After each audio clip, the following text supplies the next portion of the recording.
Jadi, insya Allah kita akan dibersamai oleh beliau Ustadzah Aini. Ustadzah Aini ini memiliki nama panjang Ustadzah Aini Aryani, di mana beliau berdomisili di daerah Kuningan, Jakarta Selatan. Kemudian untuk pendidikan, beliau MTS di Madrasah Diniyah dan MTS Hasan Jufri di Gresik, Jawa Timur. Kemudian untuk jenjang selanjutnya, beliau mondok nih di Pondok Pesantren Modern Darussalam Gontor Putri 1 di Ngawi, Jawa Timur. Kemudian melanjutkan S1 di Fakultas Syariah dan Hukum Internasional Islamic University in Islamabad di Pakistan. Lalu S2 Fakultas Syariah Institut Ilmu Al-Quran di Jakarta. Lalu untuk aktivitasnya, barangkali sahabat muslimah sekalian sudah banyak mengenal beliau gitu ya. Yang pertama, beliau adalah tim asatizat Rumah Fikih Indonesia, kemudian mengisi kajian-kajian atau majelis taklim di perumahan dan berbagai instansi, lembaga, perkantoran, atau event dan acara gitu ya. Lalu menjadi narasumber di acara televisi, diantaranya ada Tanya Hasanah Trans 7, Islam itu Indah Trans TV, Mozaik Islam, Hidayah TV. Nah itu tadi CV singkat dari beliau Ustadzah Aini. Nah, sebentar lagi kita akan segera menyapa dan bertemu Ustadzah Aini. Sebelumnya saya ingatkan kembali bahwa kita akan masuk dalam sesi materi atau sesi acara inti malam hari ini. Bagi sahabat muslimah sekalian bisa sambil dipersiapkan mungkin posisi duduknya atau mungkin volumenya atau mungkin catatan, pulpen, notebook dan sebagainya. Hal itu diupayakan untuk menunggu gitu ya.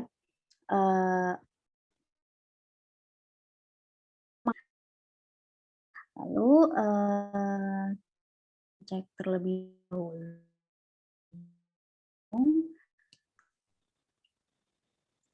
Bismillah, Assalamualaikum Ustazah Aini, apakah sudah bergabung?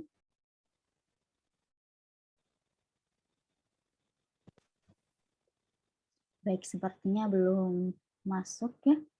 Nah, sambil menunggu Ustazah Aini, mungkin saya sedikit mereview kembali apa yang sudah disampaikan, mungkin tadi dari Ustazah Flo atau mungkin dari Aman Palestina.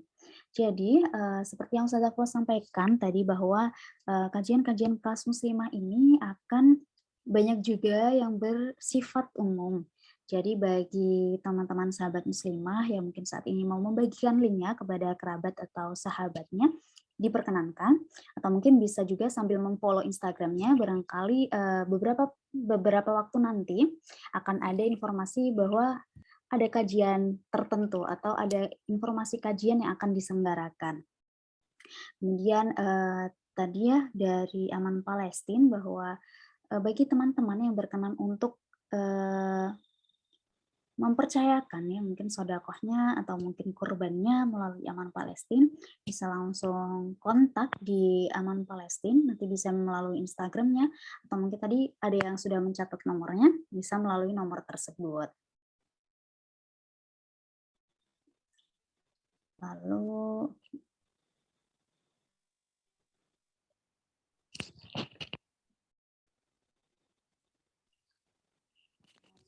apakah Ustazah Aini sudah bergabung?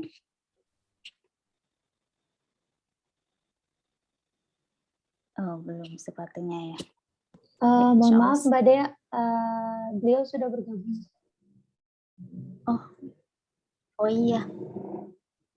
Baik. Terima kasih atas reminder dan informasinya. Nah, alhamdulillah teman-teman kita sudah kedatangan beliau Ustazah Aini yang insya Allah akan bersama-sama kita belajar dari beliau tentang tema yang sudah dipersiapkan oleh teman-teman kelas muslimah. Itu salah satu tema untuk menyambut bulan Zulhijjah yang penuh dengan keistimewaan. Oke. Baik, oh barusan terlempar ternyata. Oke, sudah masuk lagi sepertinya.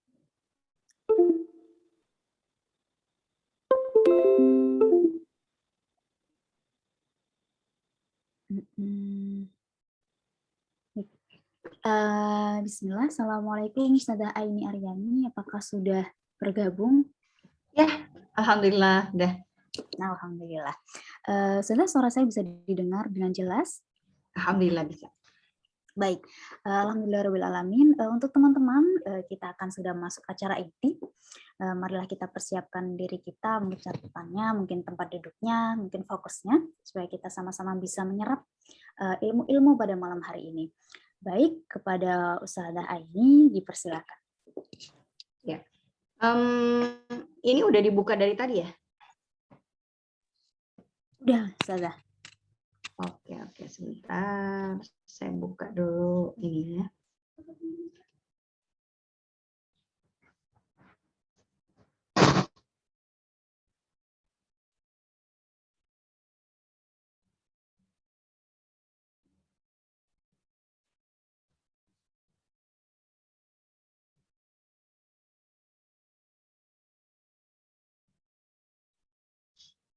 Ya.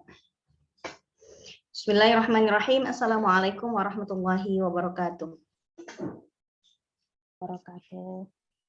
Alhamdulillahirabbil alamin wassalatu wassalamu ala nabiyyina Muhammadin wa ala alihi wa sahbihi ajmain wa man tabi'ahum bi ihsanin ila yaumiddin amma ba'du. Jamaah sekalian yang dirahmati Allah Subhanahu wa taala, alhamdulillah pada malam hari ini dapat bertemu semuanya dengan teman-teman kelas muslimah. Mudah-mudahan semuanya dalam keadaan sehat walafiat tanpa kekurangan satu apapun. Ini semua jamaahnya perempuan semua kah atau campur dengan ikhwan juga? Alhamdulillah perempuan semua sudah. Oh baik. Ya Masya Allah ya, ini malam Senin sebetulnya. Mungkin besok ada yang mau bekerja, ada yang mau ngajar, ada yang mau ini dan itu, tapi masih menyempatkan waktunya ya untuk kajian. Mudah-mudahan berkah waktu kita pada malam hari ini. Amin ya rabbal alamin. Pada malam hari ini insya Allah kita akan bahas tentang beberapa keutamaan dan ibadah yang available atau yang afdal yang bisa kita raih ya, walaupun tidak sampai wajib tapi kesunahannya luar biasa. Ya, yang pertama di awal Zulhijjah, ini dari tanggal 1 sampai tanggal 9, ini kita disunahkan untuk berpuasa. Namun kesunahan yang paling afdol itu adalah di hari yang ke-9. Ya, yang kita kenal dengan Shaum Arafah, puasa Arafah. Kadang ada yang bertanya, apa sih keutamaannya ngapain kita berpuasa di hari Arafah? Jadi berpuasa di tanggal 9 Zulhijjah itu keutamaannya adalah menggugurkan dosa-dosa kita ya. As-sanah qablahu wasanah allati ba'dahu, kata Nabi. Jadi yang gugur itu adalah dosa-dosa kita di masa yang lalu, 1 tahun di masa lalu dan 1 tahun ke depan. Nah, ini kan asik banget ya. Belum dikerjain udah diampuni gitu. Tapi apakah kita langsung bilang, oh kalau gitu saya puasa Arafah aja, habis itu saya bikin dosa aja setahun ke depan, gitu nggak sih? Ya, enggak gitu juga ya. Pertama ketika kita melakukan suatu ibadah, belum tentu ibadah kita itu diterima. Tapi kalau kita bikin dosa, udah pasti kecatat dosa gitu, ya kan? Mana ada orang bilang mau bikin dosa kayaknya dosa saya nggak diterima deh sebagai dosa, enggak, kecatat sebagai dosa. Tapi kalau kita beribadah, belum tentu dapat pahalanya juga. Siapa tahu saat kita mengerjakannya tidak disertai dengan niat yang baik. Siapa tahu saat kita mengerjakannya tidak disertai dengan syarat dan rukunnya. Siapa tahu kita mengerjakannya karena ada apa? Ada riyanya kan gitu. Nah, intinya berpuasa sunnah di hari Arafah itu adalah puasa yang paling disunahkan di 9 hari pertama bulan Zulhijjah. Tapi di hari pertama sampai hari ke-8 apakah disunahkan juga? Iya. Dalam satu riwayat Rasulullah juga melakukannya. Dari tanggal 1 sampai tanggal 8 Nabi Muhammad SAW melakukannya juga. Namun yang paling ditekankan oleh Nabi Muhammad itu adalah hari yang ke-9. Dan sebagai informasi jamaah sekalian, puasa tanggal 9 Zulhijjah itu sudah disyariatkan, sudah diturunkan perintah dan anjurannya sebelum ada perintah melaksanakan ibadah haji. Ya, jadi kalau ditanya apakah puasa Arafah dan haji itu ada kematchingannya gitu ya? Ya ada sih matchingnya. Puncaknya haji itu kan tanggal 9 Dzulhijjah. Al-Hajju Arafah kata Nabi. Puncak dari haji itu adalah tanggal 9-nya. Jadi kalaupun jamaah sekalian, kita masih berada kita misalnya tahun ini mau melaksanakan haji. Terbang dari Indonesia tanggal 8 Dzulhijjah, lalu kita mendarat di Jeddah misalnya tanggal 9 Dzulhijjah, dari Jeddah langsung ke Mekah, nah itu bisa langsung. Namanya nanti haji ifrad tuh ya, mendarat langsung ihram langsung melaksanakan rukun haji. Nah, kenapa banyak jamaah haji yang datangnya jauh-jauh hari? Ya, karena mereka berdasarkan kloter-kloter. Kalau semuanya berangkatnya tanggal 8 atau tanggal 7, bisa nggak muat bandaranya gitu ya, pesawatnya juga tidak tercover. Intinya jamaah sekalian, kematchingan, ketersambungan peristiwa antara puasa 9 hari Dzulhijjah dengan wukuf di Arafah, itu membuat banyak yang mengatakan bahwa puasa 9 Dzulhijjah itu disebut dengan puasa Arafah. Karena pada hari tersebut ya para jamaah haji berkumpul di Arafah untuk melaksanakan rukun haji yang tidak bisa ditinggalkan. Nah, tapi kadang-kadang ada yang nanya gini, kalau enggak ada jamaah haji yang wukuf di Arafah tanggal 9 Dzulhijjah, kita masih disunahin enggak puasa tanggal 9 Dzulhijjah? Kayak pandemi 2 tahun yang lalu kan, tahun kemarin sama tahun kemarinnya lagi. Kalau tahun kemarin mungkin ada lah, khusus untuk penduduk lokal Saudi ya. Tahun yang sebelumnya, tahun 2020, itu enggak ada sama sekali pelaksanaan ibadah haji. Enggak ada orang yang wukuf di Arafah, gara-gara puncaknya COVID-19. Ya kan? Nah, ketika di Saudi Arabia, di Arafah, tidak ada orang haji yang wukuf di sana, kita masih disunahin nggak sih puasa tanggal 9 Zulhijjah? Yes, jawabannya iya. Kenapa? Karena puasa tanggal 9 Zulhijjah pertama kali disyariatkan memang sebelum turun perintah haji. Di awal-awal Nabi dan para sahabat melakukannya itu ya puasa tanggal 9 Zulhijjah gitu. Terlepas apakah ada orang di Arafah atau tidak, ya di masa itu memang belum ada orang di Arafah tanggal 9 Zulhijjah. Orang belum ada perintah haji kok gitu. Nah, ini juga menjawab kalau misalnya ada yang nanya, kalau misalnya kita mau puasa tanggal 9 Zulhijjah, 9 Zulhijjahnya ikut 9 Zulhijjah di negara kita, apa kita ikut Saudi? Ya kan? Kadang ada yang nanya gitu.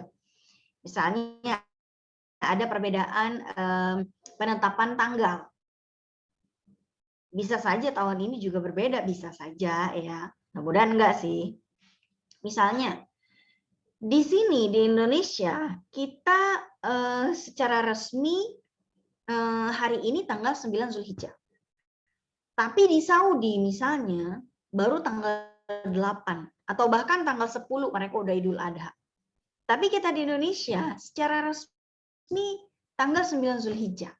Karena penetapan hilal apa segala macam itu, gitu ya. Nah, sekarang kita mau puasa 9 Zulhijjahnya ikut 9 Zulhijjah negara kita apa negara orang? Jawabannya di negeri kita.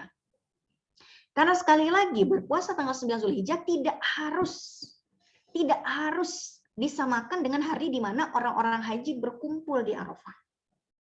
Itu ya. Memang ada kesamaannya tapi tidak menjadi keharusan.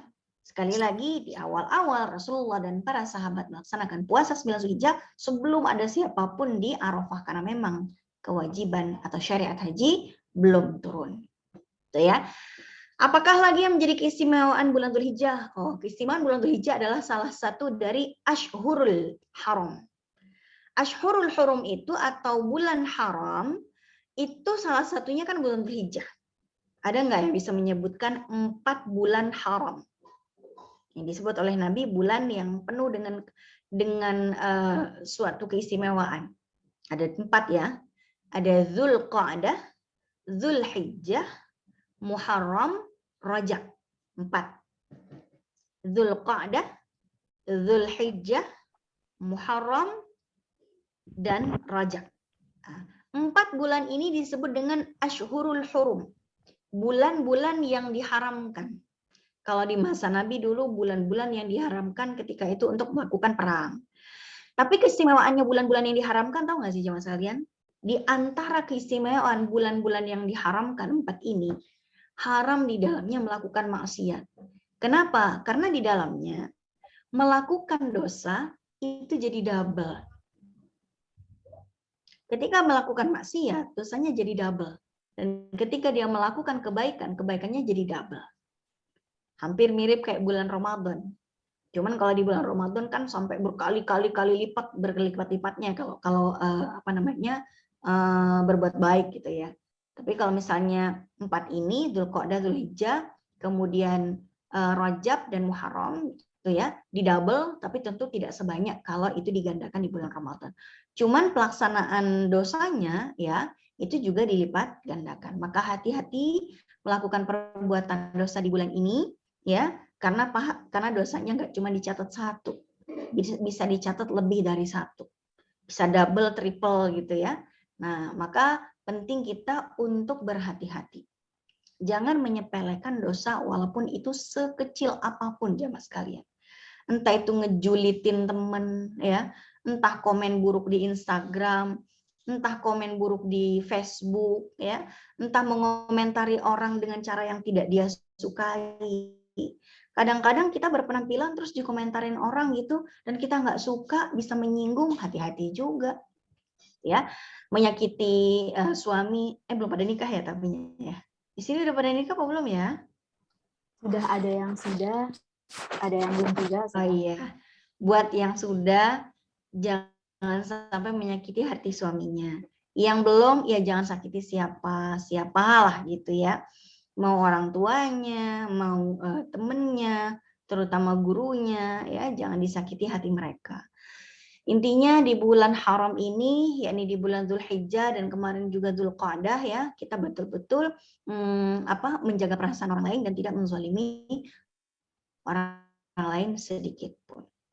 Ya. Apalah yang menjadi keistimewaan bulan Dzulhijjah? Di dalam bulan Dzulhijjah ada yang namanya tanggal 10 Dzulhijjah. Ya. Jadi puncak keutamaan bulan Dzulhijjah ada di tanggal berapa? Tanggal 10. Karena di situ ada banyak momen-momen yang kita disunahkan untuk banyak melakukan kebaikan di dalamnya. Apa itu? Yang pertama adalah takbir. Untuk merayakan hari raya, malam takbirannya kita bertakbir. Takbiran di momen Idul Adha itu lebih lama dibandingkan Idul Fitri. Kalau di Idul Fitri mungkin cuma semalam aja, gitu ya. Tapi kalau di Idul Adha itu sampai kapan? Sampai berakhirnya hari tasyrik, gitu ya. Nah, jadi yang disunahkan adalah memperbanyak takbir di malam tanggal 10 Dzulhijjah. Jadi habis berbuka puasa di tanggal 9 ya, kan puasa tanggal 9 Dzulhijjah nih. Terus buka puasa apa segala macam. Nah, ya, mulailah kita memperbanyak takbir. Allahu akbar, Allahu akbar, Allahu akbar, la ilaha illallah, wallahu akbar, Allahu akbar, walillahil hamd. Ya, walillahil hamd. Nah, itu yang disunahkan di malamnya. Kemudian di pagi harinya kita disunahkan ngapain? Pagi harinya kita disunahkan untuk melakukan mandi sunnah hari raya. Mandi sunnah hari raya ini sama tata caranya dengan melakukan mandi besar, cuman niatnya aja yang beda. Sama kayak mandi biasa sih, cuman kalau mandi biasa kan kadang rambut, kadang dibasahin, kadang enggak gitu ya. Nah, sama dengan pelaksanaan mandi besar, mandi junub, gitu ya, mandi habis usai haid tuh kan melaksanakan mandi janabah nih. Nah, di pagi hari Idul Adha kita juga disunahkan melakukan itu, cuman beda niat aja.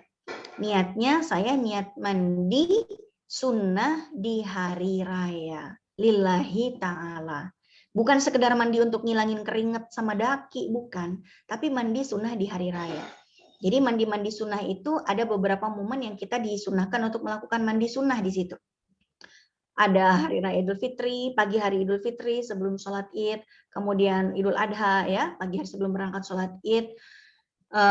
Kemudian setelah itu habis mengiringi jenazah, habis mandiin jenazah, sadar dari pingsan ya, sebelum melaksanakan sholat gerhana, sebelum melaksanakan sholat minta hujan atau istisqa, itu semuanya disunahkan. Nah, jadi sholat sunnah hari raya itu juga disunahkan. Jadi pagi hari itu teman-teman jamaah sekalian disunahkan mandi sunnah. Tata caranya sama seperti mandi janabah. Bagaimana caranya? Yang penting diguyur semua badan kita. Pertama niat mandi hari raya, yang kedua membasahi seluruh badan kita, ya, permukaan kulit, rambut yang tumbuh di badan. Itu aja. Itu rukunnya dan itu sudah sah sebagai mandi sunnah. Tapi kalau mau lebih baik lagi pelaksanaan mandinya bagaimana? Pertama niat dulu, niat untuk mandi sunnah. Kemudian setelah itu ngapain? Setelah itu mencuci keluhan, siapa tahu habis pipis belum bersih apa segala macam ya.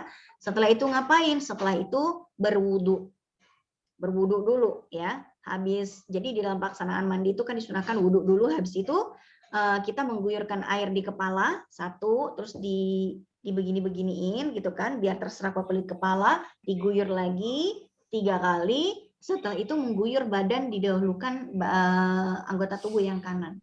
1, 2, 3, mau pakai shower, mau pakai gayung terserah. Lalu yang sebelah kiri dan diakhiri dengan kaki. Kalau mau diguyur lagi dari atas ke bawah, silakan saja. Yang penting dipastikan seluruh badan dan rambut yang tumbuh di badan kita terbasahi dengan air. Nah, ini disebut dengan mandi sunnah. Kalau bisa habis diguyur itu semuanya shampooan, sabunan lah ya. Masa cuma pakai air doang. Ya kalau nggak ada sabun, nggak ada shampoo nggak apa-apa. Udah sah mandinya. Cuman utamanya memakai wewangian sebelum berangkat ke masjid. Apakah wanita dilarang memakai parfum? Jawabannya tergantung. Kalau parfumnya itu diniatkan untuk menggoda dan memikat laki-laki yang tidak menjadi mahramnya, misalnya ya, oh iya, tadi saya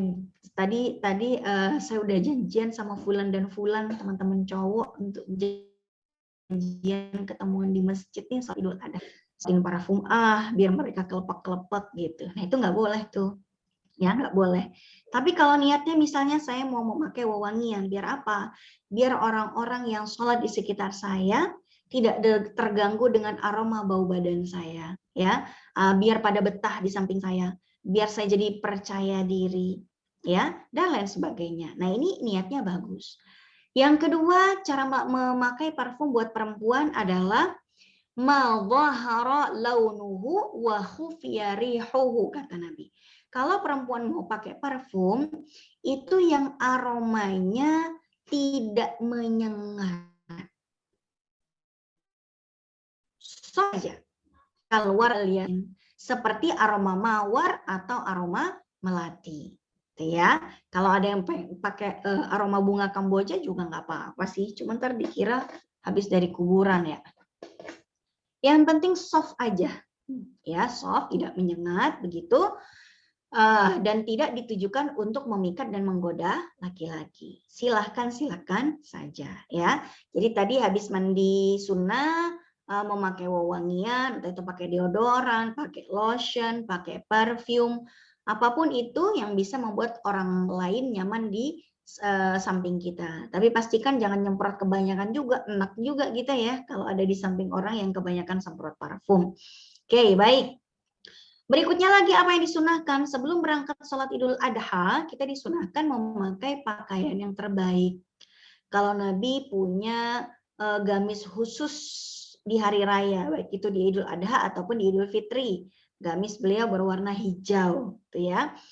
Nah, tidak harus selalu pakai baju baru, ya kan? Kalau anak-anak gadis biasanya kan yang diributin aksesoris nih, kalau nggak baju baru, jam tangan baru, gelang baru, skincare baru, apa baru, itu nggak usah, nggak harus. Yang penting bersih dan indah. Begitu juga laki-laki yang kawan, ya nggak harus baju baru, yang penting indah, bersih, suci, aromanya tidak mengganggu orang lain, syukur-syukur wangi. Jangan juga pakai baju yang mengganggu kehusyuan orang lain nih buat ikhwan gitu kan. Misalnya ada yang punya abang di sini atau adik laki ya, Iseng, kadang-kadang ada yang iseng, bajunya panjang, pakai kaos atau kemeja panjang gitu ya, wangi, rapi, tapi motifnya itu mengganggu. Di belakangnya ada tulisan tuh, tulisannya apa? Ya, jangan lihat-lihat kalau nggak mau jadi yang kedua. Ini nih ya, nggak khusyuk nanti yang ada di belakangnya. Kenapa? Ketawa ke TV sendirian, gitu. Atau bikin pantun-pantun yang bikin ketawa, diplesetin apa segala macam. Janganlah dipakai ke masjid, ntar orang pada kan jadi nggak khusyuk gitu gara-gara baca di kaosnya, gitu ya. Berakit-rakit tuh berenang-renang ketemu Dian. Nah, itu ya, ketemu Dian. Dian siapa? Gitu ya. Oke, baik jamaah sekalian. Ini kira-kira yang disunahkan tadi. Kemudian apa lagi yang disunahkan pada tanggal 10 Zulhijjah?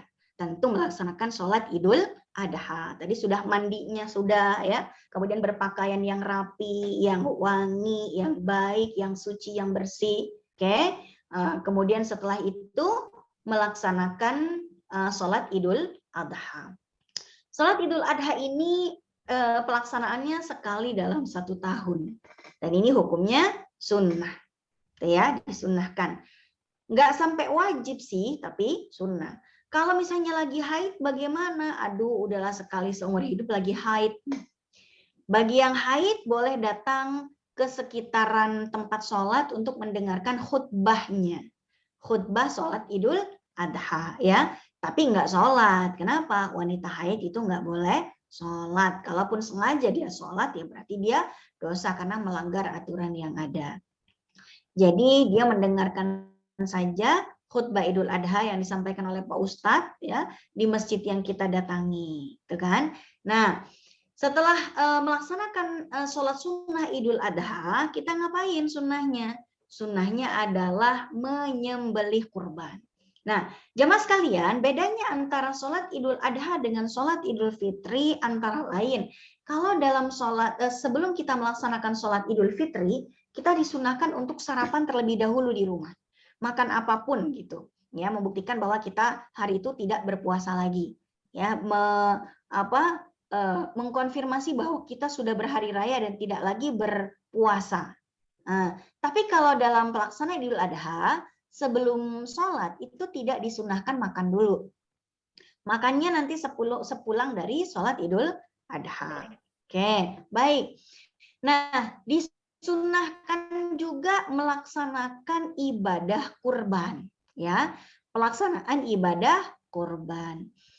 Baik itu dilakukan tanggal 10 Zulhijjah pada hari raya Idul Adha atau di hari-hari tasyrik. Hari tasyrik itu tanggal berapa aja? Tanggal 11, 12, 13 ya. Tidak boleh berpuasa di hari-hari itu. Hari-hari itu kita bertakbiran di malam harinya, menikmati hewan kurban ya. Mungkin jamaah di sini ada yang melakukan ibadah kurban, silakan saja ya. Keren lagi, masih muda udah bisa nabung untuk kurban, nggak dari orang tuanya, tapi dari tabungannya sendiri, Masya Allah. Kenapa seperti itu? Karena Nabi mengatakan bahwa Allah mencintai orang tua yang suka beribadah.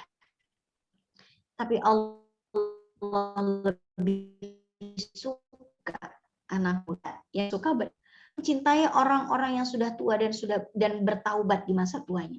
Tapi Allah lebih suka anak-anak muda, masih muda tapi udah taubat dari dosanya, gitu ya.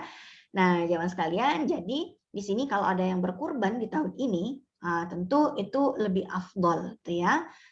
Jika memang sudah bisa menyisikan sebagian tabungannya untuk membeli hewan kurban. Mau kurban di dekat rumahnya boleh, mau kurban di mana lah itu boleh. Mau disembelih sendiri juga nggak ada masalah. Kalau di sini ada yang berani menyembelih kambing gitu ya langsung tanpa tukang jaga, keren. Seperti Sayyidah Aisyah.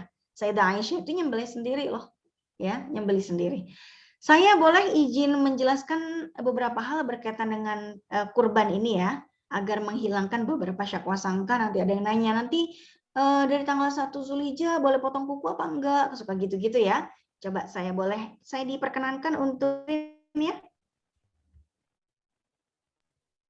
Ya, sudah. Ya, baik.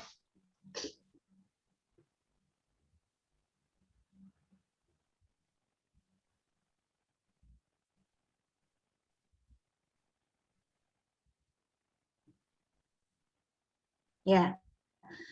Pelaksanaan ibadah kurban itu dalam Al-Quran disebutkan antara lain dalam surat Al-Kautsar ayat 2. Fasalli li rabbika wanhar. Maka dirikanlah sholat karena Tuhanmu dan berkurbanlah. Ya, jadi di sini ada perintah sholat dan perintah berkurban. Maksudnya di sini sholat Idul Adha. Disunahkan kita untuk melaksanakan sholat Idul Adha dan kita juga disunahkan untuk melaksanakan kurban. Kemudian dalam surat Al-Hajj, ya, dalam Al-Hajj ayat 36 juga di sini ada kata unta di situ. Nah, unta itu merupakan kesunahan juga. Cuman di Indonesia jarang, ya, hampir nggak ada lah ya yang kurban unta. Mau beli di mana coba? Ya, oke. Kemudian dalam surat Al-An'am ayat 162, 163, yang ini juga ada di dalam doa iftitah kita sebelum kita membaca surat Al-Fatihah. Kita akan baca doa iftitah. Bagi yang suka baca doa iftitah Allahu Akbar kabira, ya. Tapi kalau doa iftitah yang lain seperti Allahumma ba'id baini wa baina khotoyaya, itu enggak ada ini. Tapi kalau yang Allahu Akbar kabira, ada ini nih, ya. Inna salati wa nusuki wa mahyaya wa mamati lillahi rabbil alamin. Sesungguhnya salatku, sembelihanku, hidup dan matiku hanyalah untuk Allah, Rabb semesta alam. Ya, di sini ada kata nusuki. Nusuki itu artinya ibadah berupa sembelihan. Antara lain adalah ibadah kurban. Kemudian di dalam Al-Hadis, dalam hadis Nabi antara lain juga bahwa Nabi menyembelih 2 ekor kambing. Ya, Nabi menyembelih 2 ekor kambing. Kemudian Nabi mengatakan, "Man kana lahu sa'atun wa lam yudhi fala yaqrabanna musallana." Siapa yang punya kelapangan, ya, yang punya kelapangan itu maksudnya yang punya keleluasaan, tapi tidak menyembelih kurban, maka janganlah mendekati tempat sholat kami. Jadi kata Nabi, punya duit tapi nggak mau kurban, dah nggak usah sholat bareng-bareng kita nih, kata Nabi. Ya, maksudnya Nabi itu sangat menekankan, malu dong dikasih duit banyak sama Allah, tapi disuruh kurban setahun sekali, ya. Disuruh beli sembelihan lillahi ta'ala aja setahun sekali kagak mau gitu. Pelit banget ya, demi ibadah sama Allah maunya cuman yang ibadah nggak pakai duit mulu. Kalau ibadah nggak pakai duit buat orang yang fakir nggak apa-apa. Nah ini kalau dikasih ke lapangan masa nggak mau. Nah, kalau misalnya nggak mau bersyukur sama Allah dengan cara mau berkurban, nggak usah sholat bareng-bareng kita dah. Nah, kasarnya kayak gitu ya. Kira-kira pengertian dari hadis ini. Kemudian al-ijma atau para kesepakatan ulama dari masa ke masa semuanya menyatakan bahwa kurban itu masuk dalam syariat Islam dan tidak ada perbedaan di dalamnya.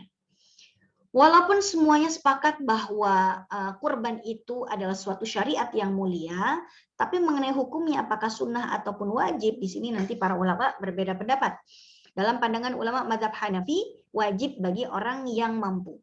Mampu bagi mazhab Hanafi adalah orang yang memiliki harta dan sudah berstatus sebagai muzaki. Dia menyandang status sebagai orang yang wajib berzakat, maka dia juga wajib untuk melaksanakan ibadah kurban. Ini dalam pandangan ulama mazhab Hanafi. Tapi dalam pandangan ulama mayoritas dikatakan mau itu mazhab Maliki, Syafi'i, Hambali, kurban itu tidak sampai wajib. Maka sunnah saja hukumnya. Ya, di sini landasannya apa? Idza dakhala al-'ashru wa arada ahadukum ayyudhhiya. Maka kata Nabi, kalau udah masuk 10 hari pertama bulan Dzulhijjah, ya. Jadi ketika kita berada di awal bulan Dzulhijjah, terus kita memiliki keinginan untuk menyembelih kurban. Nah, kalau mau menyembelih kurban, karena di sini ada kata-kata kalau mau atau kalau ingin, maka jadinya apa? Sunnah, tidak sampai wajib. Oke, baik. Ya, thalathun hunna alayya faraid wa hunna lakum tatawwu'. Ada 3 perkara kata Nabi yang wajib hukumnya buat saya kerjakan, tapi buat kalian itu hukumnya sunnah saja. Antara lain apa? Al-witru, salat witir, wan nahru, dan menyembelih hewan kurban, wa salatud duha, dan melaksanakan salat duha. Ya. Jadi jamaah sekalian, kata-kata an-nahru di sini menyembelih kurban, ini buat Nabi wajib, tapi buat umatnya Nabi Muhammad hukumnya sunnah, ya. Baik. Nah, jamaah sekalian, pelaksanaan ibadah kurban ini hukumnya disunnahkan buat siapa? Buat satu keluarga, satu kambing. Artinya apa? Di sini Nabi Muhammad mengatakan, ya ayyuhan nasu ala kulli ahli baitin fi kulli amin udhiyah. Hendaklah di setiap satu keluarga itu menyembelih satu hewan kurban. Jadi kalau misalnya di sini belum ada yang belum nikah misalnya, ayahnya sudah berkurban, anaknya udah kecipratan pahalanya. Udah enggak disunah, kalau dia mau menyembelih juga silahkan, tapi kalaupun enggak ya enggak masalah. Yang penting kesunahannya sudah terpenuhi. Jika di dalam rumah itu ada yang nyembelih kurban. Buat yang punya suami, misalnya suaminya menyembelih kurban, ya sudah. Ketika suaminya menyembelih kurban, ya istrinya kecipratan juga pahala kesunahannya. Tapi kalau istrinya punya duit juga dan mau kurban, boleh nggak? Ya boleh-boleh saja, masa nggak boleh? Itu ya. Oke, baik. Berikutnya lagi apa sih keutamaannya? Keutamaan kurban itu sangat dicintai sama Allah Subhanahu wa taala. Maka Nabi mengatakan, ma'amila adamiyun min amali yaumin nahri ahabba ilallahi min ihraqid dam. Tidaklah seorang anak Adam melakukan pekerjaan yang paling dicintai Allah pada hari nahar kecuali mengalirkan darah, atau maksudnya menyembelih hewan kurban. Jadi ibadah yang paling utama, ya, yang paling utama di hari nahar itu tanggal 10, 11, 12 dan 13 itu adalah menyembelih hewan kurban. Kemudian dia adalah syiar Allah. Sebagaimana disebutkan dalam Al-Hajj ayat 36.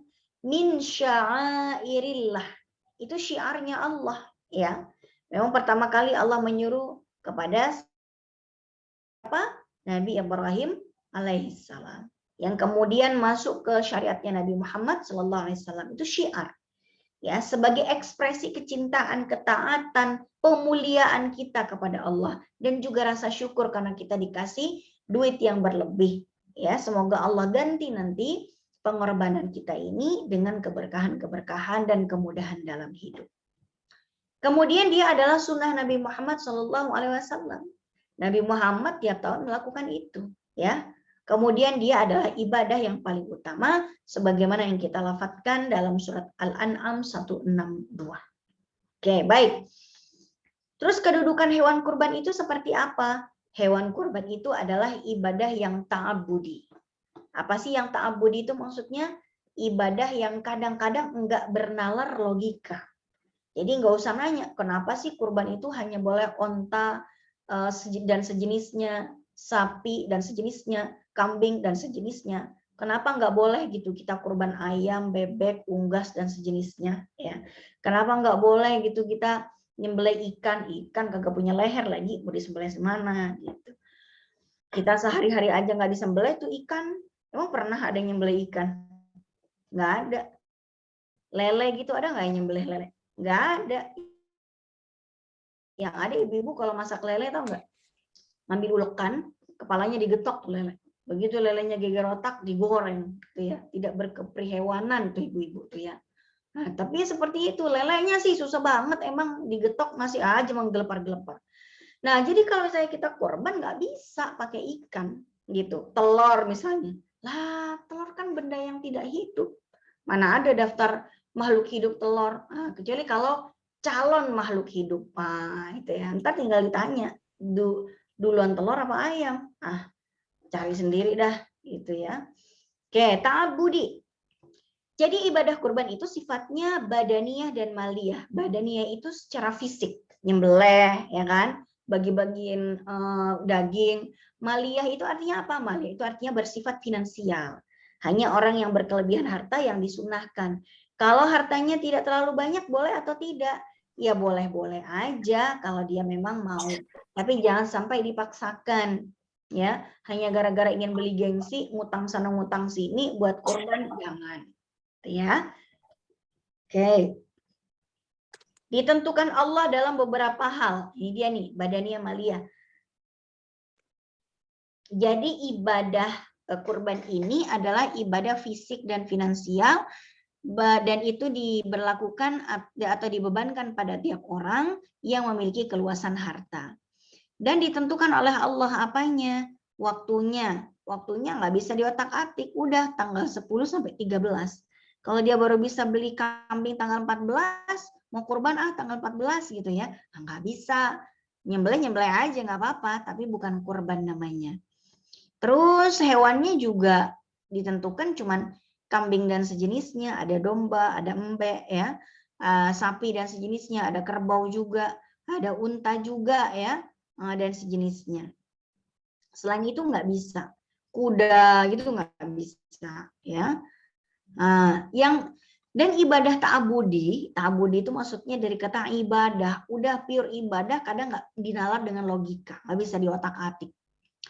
Dan tidak masuk di akal. Kenapa misalnya harus tanggal sekian? Kenapa harus hewannya ini dan ini? Kenapa? Udah nggak ada kenapa-kenapanya. Kalau udah dikatakan ta'abudi ya ta'abudi. Sama seperti ibadah kayak tayamum gitu ya. Ngapain gitu, nggak bisa pakai air, tiba-tiba pakai debu diteplak-teplok. Kenapa? Udah nggak usah banyak kenapa. Nggak ada alasannya. Sholat. Kenapa kalau sholat maghrib harus 3 rakaat, terus sholat subuh 2 rakaat? Bukannya waktunya sama-sama cuma 1 jam gitu ya. Ya nggak ada alasan yang nggak bisa dijawab. Emang dari sononya begitu. Kalau ada kata-kata, udah yang penting taat, nggak ada alasannya kenapa. Itu namanya ta'abudi. Kenapa puasa yang wajib di bulan Ramadan? Kenapa nggak di bulan selain? Itu juga nggak ada alasan, itu ta'abudi namanya. Ada ibadah yang ta'abudi, ada ibadah yang makulatil makna, yang bisa dinalar dengan logika ada, yang tidak bisa dinalar logika juga ada, termasuk ibadah kurban. Sama kayak lontar jumroh. Kenapa sih ngelempar-lempar gitu ya? Kenapa sih tiang itu kudu dilempar-lempar? Katanya, itu ngelempar setan. Kalau misalnya jadi setan, udah tahu di tanggal 11, 12, 13 para jamaah haji mau ngelontar, kenapa dia kagak lari coba? Ya, ngapain setannya nggak berkelit gitu? Udah tahu mau dilemparin, dia main nangkring aja di tiang kan gitu, ya. Jadi pelaksanaan lontar jumroh itu udah begitu gitu, ya. Nggak usah alasannya karena mau ngelempar setan, nggak juga. Emang disuruh ngelempar tiang gitu aja udah, tuh ya. Apa sih hikmahnya? Ada banyak hikmahnya disyariatkannya kurban ya. Ada manfaat tambahannya, ya. Ada momen kita berbagi ya untuk diri kita yang jarang-jarang makan daging jadi makan daging ya. Ya, yang jarang-jarang berbagi dengan keluarganya jadi berbagi dengan keluarganya begitu. Kemudian bisa dihadiahkan ke siapa yang dia inginkan. Hadiah ini boleh ke siapapun, ke keluarga atau bukan, kepada muslim atau non muslim, pokoknya boleh dihadiahkan pada siapapun daging kurban ini, dan juga bisa disedekahkan kepada orang-orang yang kurang mampu ya. Ini adalah manfaat tambahannya. Tapi kalau kita nyembelih aja di mana gitu, terus habis itu kita tidak menikmati dagingnya sama sekali karena misalnya di kampung halaman atau di Palestina gitu ya, atau di mana, atau di pantinya anak yatim yang kita nggak menikmati dagingnya sama sekali, bisa nggak? Ya bisa-bisa aja, karena inti dari ibadah kurban itu adalah mengalirkan darahnya, menyembelihnya. Soal makan dagingnya atau tidak, itu adalah tambahan saja. Emang pernah dengar Nabi Ibrahim makan kambing yang disembelih gitu? Enggak. Enggak ada juga gitu Nabi Ibrahim habis nyembelih Nabi Ismail yang digantikan dengan domba atau kambing ya. Enggak ada gitu riwayatnya Nabi Ibrahim belanja kresek sama timbangan, sama nimbang-nimbang bagi-bagi. Itu enggak ada sih. Ya kambingnya bisa disembelih, udah ditinggal di situ aja. Enggak dimakan, enggak dibagi-bagi. Udah gitu aja. Ya, karena inti dari kurban itu adalah menyembelih. Ya, menyembelih. Soal apakah dinikmati dagingnya atau tidak itu merupakan tambahan saja, ekstra saja, ya, yang bukan menjadi syarat keabsahan kurban itu sendiri. Hewannya ada kambing, sapi, unta, gitu ya. Nggak sah ayam, bebek, angsa, ikan, telur, daging, nggak ada. Beli daging yang udah ditimbang di pasaran gitu nggak bisa, ya, nggak bisa. Boleh nggak satu kambingnya diganti sama ayam sekandang? Nggak bisa juga. Jual aja ayamnya, duitnya beliin kambing, gitu ya. Nah, oke. Terus hewannya 2 tahun, ya. 2 tahun usianya dan tidak cacat. Minimal 2 tahun dan tidak cacat. Oke. Tidak cacat seperti apa? Ini dia arbaun la tajuzu fil dhahaya. Ada 4 macam cacat yang nggak dibolehkan pada hewan kurban. Antara lain apa? Dia hewannya nggak buta, ya. Hewannya juga tidak sakit. Kemudian hewannya nggak kepotong, ya. Misalnya kupingnya kepotong gitu nggak sah. Terus hewannya nggak pincang, hewannya tidak kurus banget. Saking pengennya kurban sapi, saya mau sapi nggak mau patungan saya mau 1 ekor sapi buat saya sendiri. Tapi belinya sapi minimalis, kurus banget. Dari depan kayak keledai, dari samping kayak wayang gitu ya, kayak wayang kulit, saking kurusnya gitu. Nah janganlah. Kemudian dia tidak makan najis. Nah ini adalah syarat yang terakhir sebagai tambahan dalam madhab tertentu. Tapi bukan merupakan keharusan yang disepakati oleh para ulama. Jadi kalau tidak buta, tidak sakit, tidak terpotong, tidak pincang, dan tidak kurus, ini adalah yang tadi secara eksplisit disebutkan di dalam hadis Nabi. Maka pandai-pandailah kita meminta orang untuk nyariin kambing, ya. Jangan asal murah. Begitu murah ternyata sakit dia. Atau begitu murah ternyata matanya buta 1 picek. Jangan. Ya, yang sehat walafiat. Nah ini dia, kalau patungan kurban boleh nggak sih teman-teman? Tergantung patungannya. Kalau judulnya adalah latihan kurban gitu ya. Namanya juga latihan kayak pura-pura tapi nggak beneran. Patungan masing-masing 100 ribuan dari 30 orang, terkumpullah 3 juta beli kambing. Pura-puranya kurban-kurbanan. Nah, namanya kurban-kurbanan bukan kurban beneran, cuman latihan doang. Kalau mau kurban yang beneran, 1 ekor kambing ya untuk atas nama 1 orang atau untuk 1 keluarga. Ya, 1 orang mewakili keluarganya. Tapi bukan mewakili 1 kelas, bukan. Misalnya, ya ini dia nih contoh. Boleh kalau sapi itu maksimal untuk 7 orang, unta juga 7 orang. Ya, sebagaimana hadis Nabi ini. An-nasyrika fil ibil wal baqar kullu sab'ah minna fi budnah. Kemudian kalau yang tidak boleh kambing bareng-bareng, nggak bisa kayak gini nih teman-teman. Mungkin jamaah di sini ada yang jadi guru ya di sekolah. Patungan kurban sama dengan sedekah. Ini contohnya kayak gini. Adik-adik murid di sekolah dia diminta oleh gurunya untuk apa? Untuk ngumpulin duit, ya ngumpulin duit ini. Nah, setelah itu duitnya diserahkan ke bapak guru, ke wali kelasnya. Pak Guru, ini duit kami udah terkumpul nih, 3,5 juta, tolong beliin kambing dong Pak Guru, gitu ya. Wali kelasnya memberikan seekor kambing. Nah, ketika pada hari H, kalau kambing ini diatasnamakan kelas yang patungan, kambing pura-pura kurban, latihan kurban atas nama kelas 1A, itu namanya latihan kurban. Secara hukum tidak sah disebut hewan kurban. Ini hanya latihan doang, memperingati hari kurban doang. Tapi kambing ini tidak berstatus hewan kurban yang pada hakikatnya. Kalau kambing ini mau berstatus sebagai hewan kurban, maka dia itu diatasnamakan 1 orang. Yang berkurban cuma 1 orang aja. Misalnya diatasnamakan Pak Guru aja. Jadi patungan yang dilakukan oleh anak-anak ini, duitnya disedekahin ke Pak Guru. Anak-anak dapat pahala nggak? Dapat. Pahalanya apa? Pahala sedekah ke gurunya. Ya pahalanya gede loh sedekah sama guru itu. Atau kalau misalnya yang sedekah emak-emaknya mereka, wali murid, ya sedekah dari wali murid untuk gurunya, untuk guru dari anak-anaknya. Nah, Pak gurunya nih yang kurban. Kambing atas nama wali kelas dari kelas 1A. Bapak Fulan bin Fulan. Jadi kambing ini berstatus hewan kurban. Pekurbannya siapa? Pekurbannya Pak Guru. Ya, anak-anak itu berperan sebagai apa? Sebagai orang yang menghadiahi kambing pada Pak Guru. Tapi nanti kalau wali murid yang patungan yang ngasih duit anaknya nggak terima gimana? Enak bener kita yang ngumpulin duit, Pak Guru yang kurban. Ya elah Bu, Ibu emangnya keluar duit berapa sih Bu? 100.000 saya. Ya 100.000 mana bisa kurban Bu. Kalau Ibu mau kurban keluarnya 3,5 juta Bu. Gitu.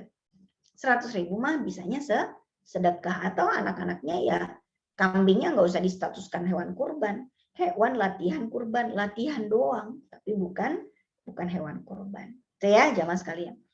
Baik, ini sudah hampir jam 9 rupanya. Boleh saya langsung buka tanya jawab mungkin moderator. Saya dari pagi ada tamu, jadi kalau mata saya agak sembab-sembab dikit mohon dimaklumi ya. Hari ini banyak tamu, tadi saya batalin beberapa kajian juga.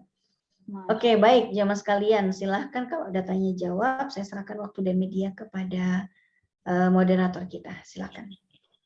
Baik, melanjutkan tadi ya sesi materi yang sudah disampaikan oleh Ustazah Aini. Sebelumnya saya ucapkan terima kasih banyak kepada Ustazah Aini karena sudah menyampaikan banyak informasi, banyak ilmu kepada kita semua. Nah, kita akan lanjutkan kepada sesi tanya jawab. Oke, ada pertanyaan pertama. Oke, ada 3 pertanyaan yang sudah masuk. Mungkin saya bacakan yang pertama. Izin bertanya, jika patungan kemudian kurban atas nama kelas, bagaimana? Kemudian, Assalamualaikum Ustazah, izin bertanya, apakah perempuan haid boleh menyembelih hewan kurbannya? Lalu,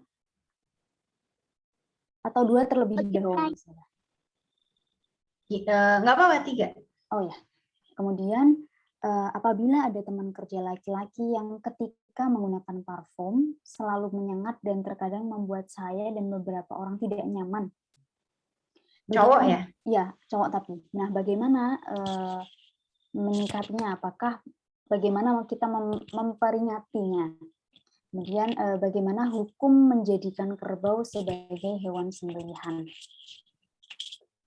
Oke, baik. Yang pertama, bagaimana kalau hewan hasil patungan di atas namakan kelas? Itu tadi yang terakhir saya jelaskan tadi ya. Kalau di atas namakan kelas, nggak bisa satu kelas berapa sih orangnya? Nggak mungkin dong lebih kurang dari 1. Pasti banyak.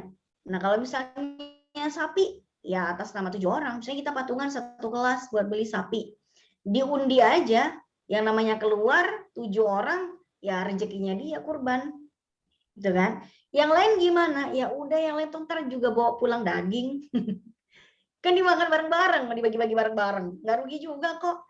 Dapat pahala sedekah sama temennya yang kurban, yang namanya keluar di undian, ya dapat pahala sedekah, bawa pulang daging juga, dapat pelajaran atau apa ya, kebahagiaan ngumpul, dapat suatu ilmu tentang menyembelih hewan kurban, banyak. Tapi yang namanya keluar berarti kan dia juga dapat pahala kurban dong. Iya, memang.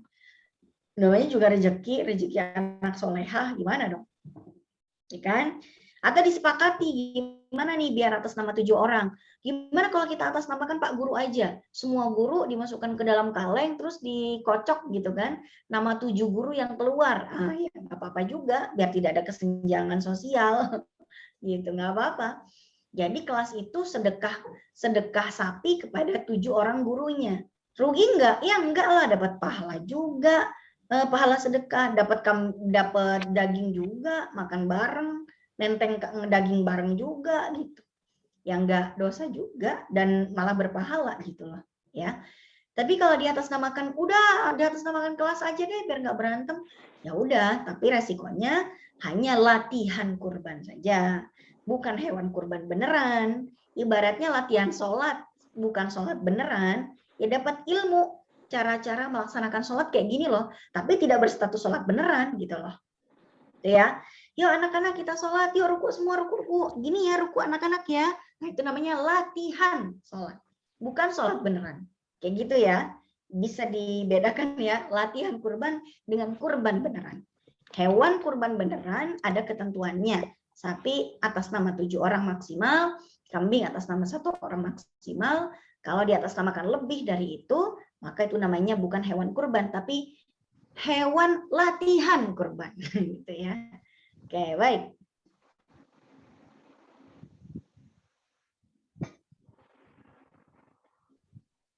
Oh iya, yang kedua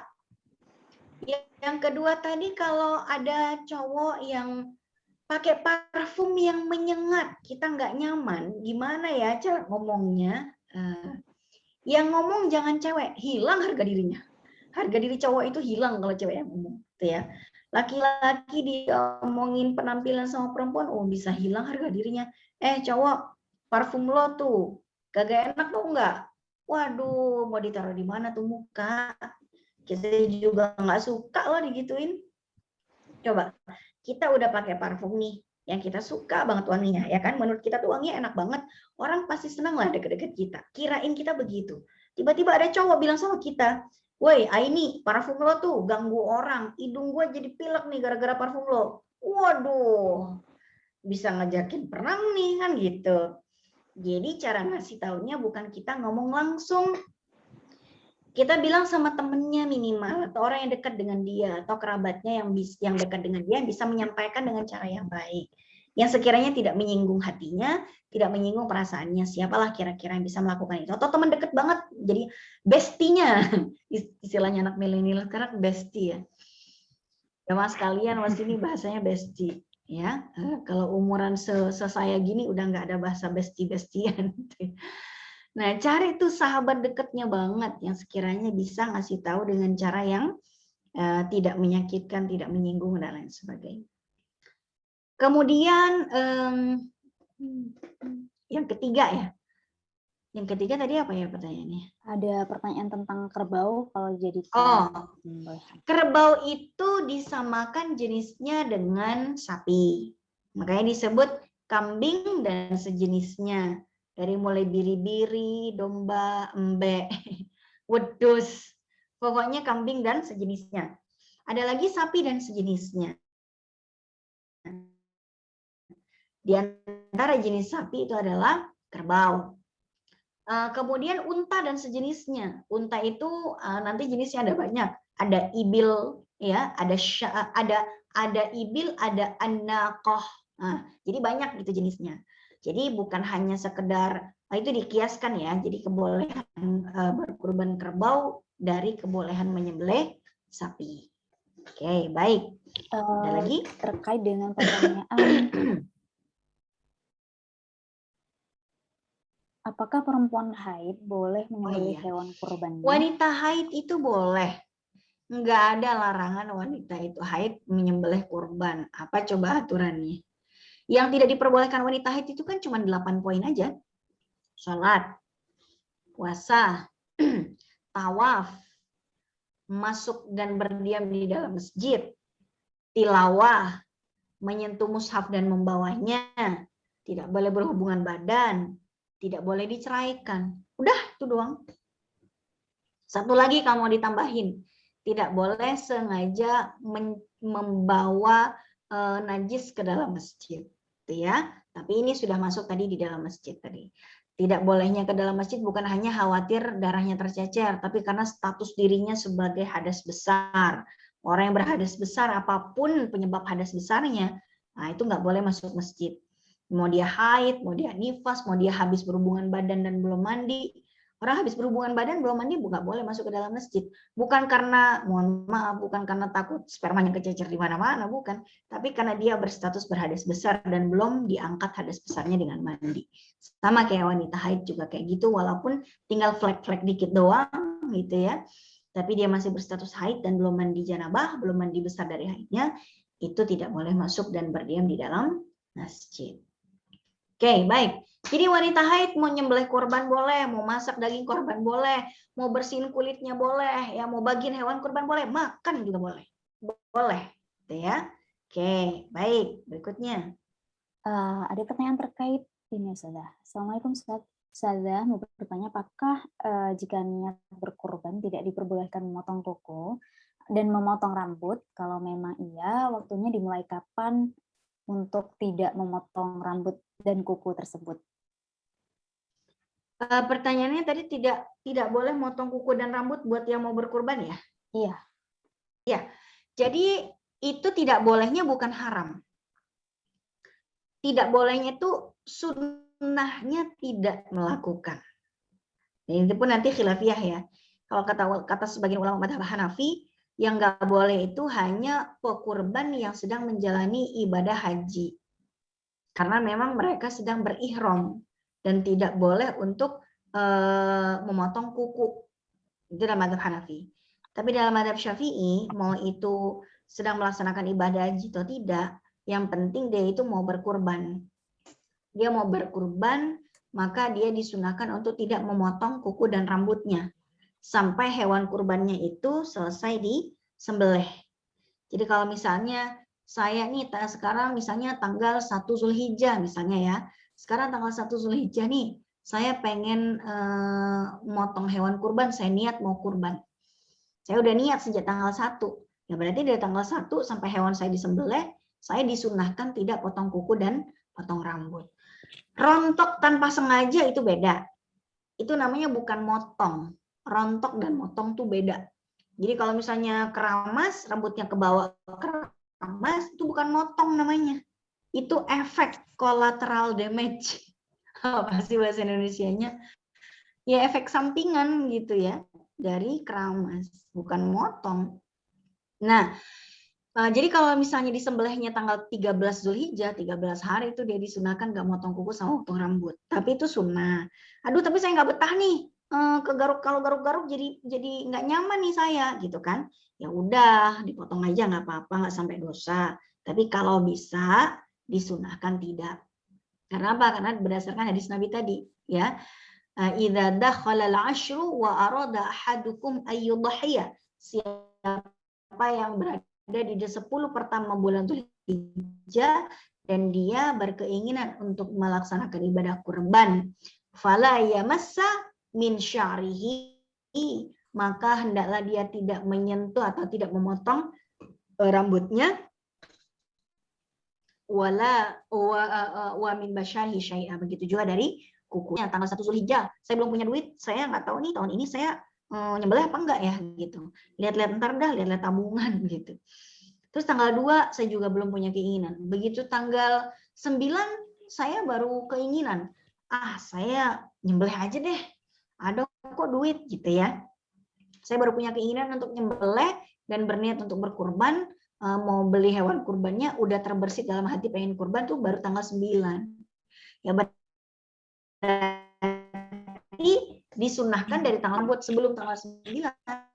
Tanggal 1, 2, 3, 4, 5, 6 enggak ada masalah. Gitu ya. Jadi sejak dia punya keinginan untuk berkurban, ya, kapan nih dia punya niatnya? Dari tanggal 1 kah, tanggal 2 kah, 3 kah, apa sampai tanggal 9 kah, apa tanggal 10 kah, atau baru terbersit untuk berkurban tanggal 13 Zulhijjah. Ya udah tanggal di situ dia disunahkan untuk tidak potong kuku dan kurban, gitu ya. Baik. Berikutnya ada pertanyaan soalan ya, Ustazah. Apakah kalau misalnya suami yang berkorban, anak dan istrinya ada sunnah juga untuk tidak memotong kuku dan rambut? Nah, itu tambahannya. Kemudian pertanyaan selanjutnya, izin bertanya, Ustazah, apakah diperbolehkan apabila kita menggabungkan niat untuk menyembelih kurban ini untuk menunaikan kurban dan akikah? Gitu, Ustazah. Baik. Jadi gini jamaah sekalian, apakah anak dan istri itu juga disunahkan untuk tidak potong kuku dan rambut? Enggak. Pekurbannya kan suami. Istri sama anak-anak dapat dong pahalanya, ya. Karena kesunahan itu buat satu orang, selama orang tersebut meniatkan saya berkurban untuk saya dan keluarga saya, ya berarti keluarganya dapat juga pahalanya.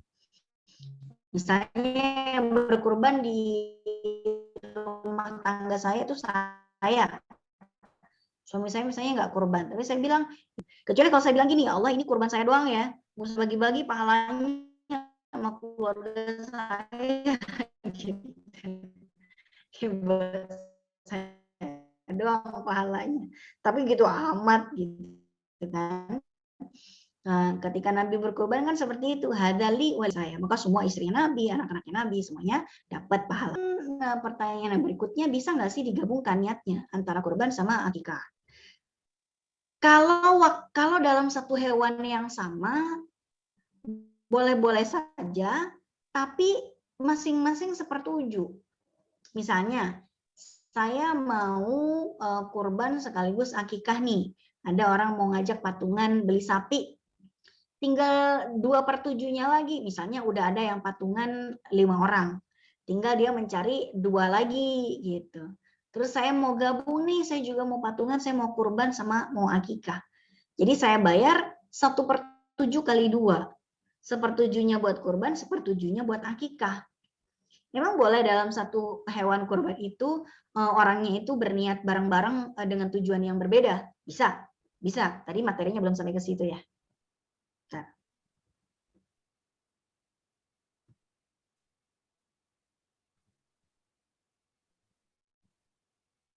Ini dia, ya. Jadi dalam satu sapi, ya, dalam satu sapi atau satu onta dalam madzhab Hanafi, niat ibadahnya ya bagi yang patungan itu boleh macam-macam. Misalnya 1/4 lagi ada yang akikah, ada yang bayar dam, ini buat yang haji ya. Ada juga untuk bayar nazar, dia bernazar, itu boleh.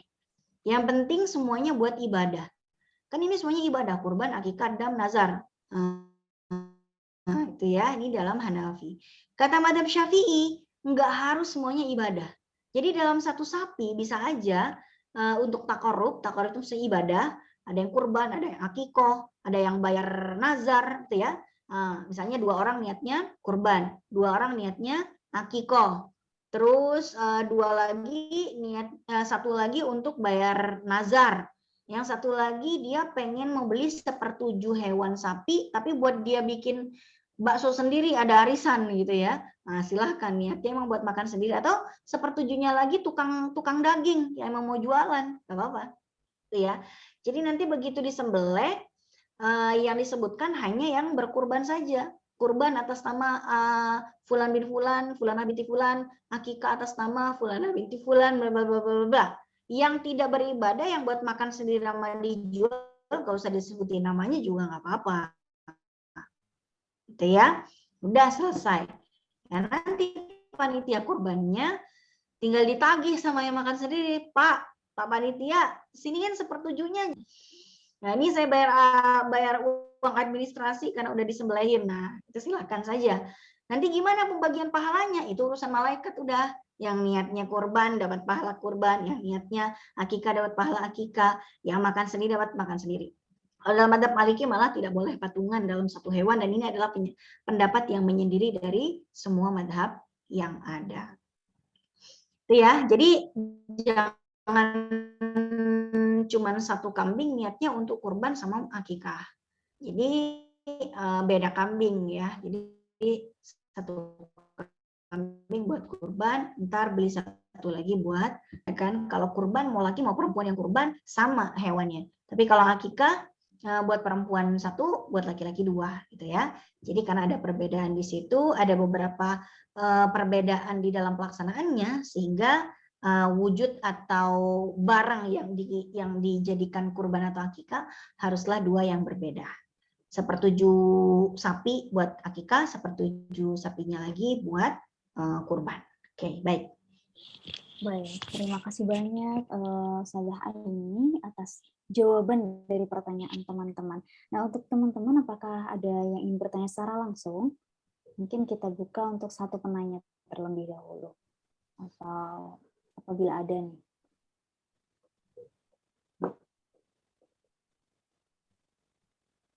Baik. Belum ada ya ternyata. Nah, karena keterbatasan waktu, insya Allah kita akan segera cukupkan persilahkan untuk sesi tanya jawab kali ini. Saya sampaikan sekali lagi ucapan terima kasih kepada Ustazah Aini karena sudah membersamai kita semua dari mungkin sesi materi tadi yang isinya sangat padat gitu ya, isinya daging semua dan sangat bermanfaat bagi kita semua sampai sesi tanya jawab ini tadi. Nah, kita akan beranjak nih dari materi dan tanya jawab tadi ke sesi doa bersama. Nah, selanjutnya saya selaku perwakilan dari panitia izin menanyakan kesediaan kepada Ustazah Aini untuk memandu membaca doa di sesi sesi kali ini. Apakah berkenan, Ustazah? Baik. Baik. Nah, kita akan segera masuk sesi doa bersama. Bagi teman-teman, marilah kita mempersiapkan diri untuk sesi doa. Kepada Ustazah Aini, dipersilahkan. Baik, jemaah sekalian dirahmati Allah Subhanahu wa taala. Alhamdulillah pada hari ini kita sudah melaksanakan kajian. Mudah-mudahan apa yang kita kaji malam bisa memanen lapis-lapis keberkahan dan semoga hidup kita, jalan hidup kita dimudahkan. Dan semoga kita bisa mengamalkan apa yang kita kaji pada malam hari ini. Mari sama-sama kita berdoa, semoga Allah mengabulkan semua hajat kita. Bismillahirrahmanirrahim. Allahumma salli ala Sayyidina Muhammad wa ala ali Sayyidina Muhammad. Hamdan yuafi ni'amahu yukafi mazidah. Ya Rabbana lakal hamdu wa lakal syukru. Kama yanbaghi li jalali wajhikal karim wa azimi sultanik. Rabbana taqabbal minna salatana wa siyamana wa ruku'ana wa sujudana wa takhashu'ana wa tadarru'ana wa ta'abudana wa tamim taqsirana ya Allah ya Allah ya Arhamar Rahimin.